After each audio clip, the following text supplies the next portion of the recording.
જી બિલકુલ good morning. Yes, તો stock specific જોઈએ તો ઘણી બધી કંપનીના રિઝલ્ટ આજે રિએક્શન રહેવાનું છે.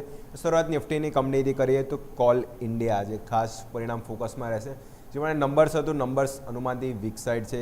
આવક ઓલમોસ્ટ 8% આજુબાજુ વધી છે, 46,255 કરોડ આજુબાજુ. પ્રોફિટ આફ્ટર ટેક્સ જો તો 0.6% વધ્યો છે, 8,852 કરોડ આજુબાજુ. ઇવન એબિટા બી નજર કરો તો એબિટા ઓલમોસ્ટ 4%નો ઘટાડો થયો છે અને માર્જિન ઓલમોસ્ટ જો તો 200 બેસિસ પોઈન્ટથી ડાઉન થાય છે. માર્જિન એટલે કોલ ઇન્ડિયા બી જે પણ નિફ્ટીની કંપનીના જે નંબર છે કોલ ઇન્ડિયાના જોઈશું તો ખાસ અહીંયાથી થોડા વીક સાઇડ ઇનલાઇન નંબર કહી શકાય એ રીતના જોવા મળે છે. નેક્સ્ટ BL ભારત ઇલેક્ટ્રોનિક્સનો નંબર જોઈએ, અહીંયા બી જો માર્જિન છે બીજું બધું કમ્પેર કરીએ તો BLના નંબર પોઝિટિવ છે. આવક 25%નો ગ્રોથ બતાવે છે, 5,533 કરોડ. પ્રોફિટ આફ્ટર ટેક્સ 9%નો વધારો છે, 1,054 કરોડ. ઇવન એબિટા બી ડબલ ડિજિટ ગ્રોથ છે, 12% એબિટામાં ગ્રોથ જોવા મળે છે. માર્જિન જોઈશું તો 250 બેસિસ પોઈન્ટ આજુબાજુ માર્જિન ડિક્લાઇન થાય છે. જે ગાઈડન્સ આપી છે ગાઈડન્સ પોઝિટિવ છે, આગળ માર્જિન ઇમ્પ્રુવમેન્ટ થશે તો BL બી આજે ખાસ ફોકસમાં રહેશે. નેક્સ્ટ વાત કરીએ તો હવે વાયદામાં જોઈશું તો ટાટા પાવર આજે ખાસ ફોકસમાં રહેશે. ટાટા પર ઓલમોસ્ટ જોઈશું તો બધા જ પેરામીટર કહી શકાય નંબર્સ ફોકસમાં છે અને અહીંયા સારા નંબર જોવા મળે છે. નેટ પ્રોફિટ ઓલમોસ્ટ જે 1100 કરોડથી વધીને 1400 કરોડ આજુબાજુ.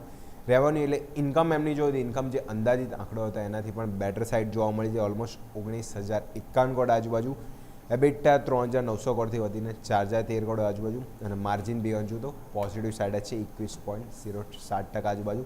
એ ટાટા પર જે પણ નંબર છે નંબર સ્પેસિફિક તો થમ્સઅપ છે અને સારા નંબર્સ અહીંયાથી જોવા મળે છે.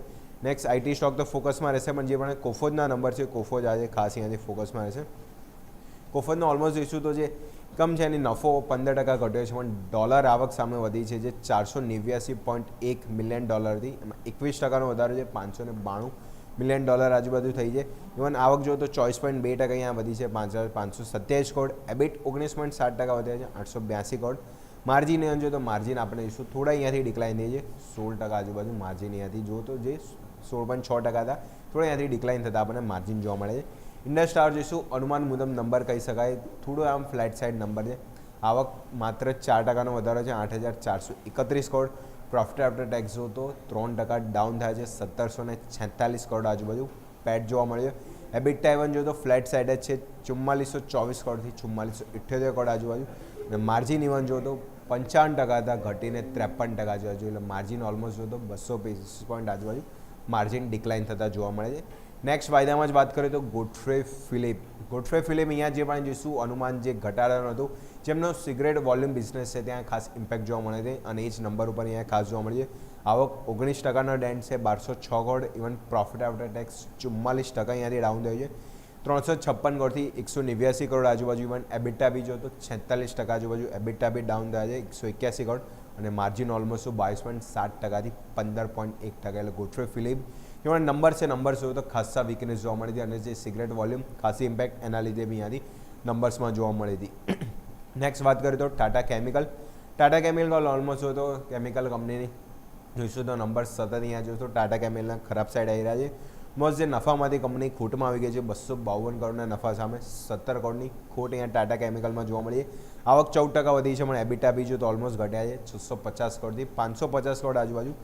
માર્જિન 350 બેસિસ પણ આજુબાજુ ડિક્લાઇન થાય છે, 13% આજુબાજુ, એટલે 8%થી 13% આજુબાજુ. એટલે માર્જિન બીજો તો ખાસા પેરામીટર એમાં જોઈશું ડિક્લાઇન થતા જોવા મળે છે. જોઈશું બધા જ પેરામીટર નંબર્સ વાઇઝ જોઈએ તો ખરાબ સાઈડ જ જોવા મળે. નેક્સ્ટ હવે કેશના નંબરમાં જોઈએ તો CCL પ્રોડક્ટ અહીંયાથી ખાસ ફોકસ રહેશે. નંબર્સ જોઈશું તો મજબૂતી સાઈડ છે, નેટ પ્રોફિટ 61%નું ગ્રોથ બતાવે છે, રેવન્યુ 14% આજુબાજુ અને માર્જિન બી જો તો 100 બેસિસ પોઈન્ટથી વધારે ઇન્ક્રીઝ થાય છે. હેપીએસ માઇન્ડ જે સ્મોલ કેપ આઈટી કંપની છે અહીંયા બી જો performance wise no doubt decline છે, પણ નંબર્સ પોઝિટિવ છે. હેપીએસ માઇન્ડ અહીંયા ખાસ નંબર નજર કરીએ તો નફો 18.3%નો ગ્રોથ છે, 67.6 કરોડ આજુબાજુ. ઇવન એબિટા 16% વધ્યા છે. માર્જિન બી જો તો 200 બેસિસ પોઈન્ટ માર્જિનમાં ઇમ્પ્રુવમેન્ટ છે. એટલે જોઈશું ક્યુ કમ્પેર કરીએ તો નંબર્સ અહીંયા ખાસ સારા જોવા મળે છે. ગ્રેવિટા ઇન્ડિયા કેપ્રી ગ્લોબલ અહીંયા ખાસ ફોકસ કર્યો તો કેપ્રી ગ્લોબલ અહીંયા બી જે પણ જોઈશું કેશના નંબર ક્યુ કમ્પેર કરીએ તો સારું અહીંયાથી ફોકસ જોવા મળે છે. નફો ઓલમોસ્ટ 150 કરોડથી ડબલ થયો છે, 314 કરોડ આજુબાજુ. આવક ઇવન જો ઓલમોસ્ટ ડબલ ઉપર આવક જોવા મળે છે, 1233 કરોડ આજુબાજુ. માર્જિન જોઈશું 400 બેસિસ પોઈન્ટથી વધારે ઇમ્પ્રુવમેન્ટ જે કેપ્રી ગ્લોબલને અહીંયાથી નંબરમાં જોવા મળ્યું છે. નંબર સ્પેસિફિક બીજો અહીંયાથી સારું અહીંયાથી આઉટપુટ અહીંયા જોવા મળ્યું હતું. લાસ્ટ વાત કરીએ તો ગ્રેવિટા ઇન્ડિયા એ બી શું એટલે કંપની અહીંયા બી જો નંબર સ્પેસિફિક જે અનુમાન હતું એ મુજબ જ નંબર છે, ખાસ ઇમ્પ્રુવમેન્ટ નથી. માર્જિન ખાલી ડિક્લાઇન થયા છે, બાકી બધા પેરામીટર જો તો ફોકસમાં છે. પ્રોફિટ 14% ગ્રોથ છે, ઇવન આવક 42% જમ્પ થયા છે, 1500 કરોડ, એબિટા 10% જમ્પ થયા છે, માર્જિન 9.7% હતા, ઘટીને 7.4% આજુબાજુ. એક રાઇટ ઇન્ડિયા જે પણ નંબર્સ છે, નંબર્સ ક્યાં ને ક્યાં જો તો થોડા અહીંયાથી જોઈશું માર્જિન દબાણ છે, બાકી બધા છે. લાસ્ટ ક્રૂડ ડેટે સ્ટોરી આજે ફરીથી ફોકસમાં રહેશે, 86 આજુબાજુ બ્રેન્ટ ક્રૂડ આવી ગયું છે, તો બધા સ્ટોક ફોકસમાં રહેશે. આજે જો નિફ્ટીની કંપની છે એના બી પરિણામ આજે માર્કેટ અને આફ્ટર માર્કેટ આવે છે, તો એ બી ખાસ ફોકસ રહેશે. બાકી ક્રૂડ સ્ટોરી હાઇલાઇટ થઈ રહી છે. અને બીએલ કોલ ઇન્ડિયા નંબર જો વીકનેસ સાઇડ છે, પણ બીએલ ત્યાં મજબૂતી જોવા મળી હતી, તો આ પરિણામ પર બી ખાસ ફોકસ રહેશે. યસ, ઓકે, તો ફોકસ રાખીશું આ બધા જ કાઉન્ટર્સ પર. આભાર જય આપનો અમારા સાથે જોડાવા માટે અને આ તમામ ડિટેલ્સ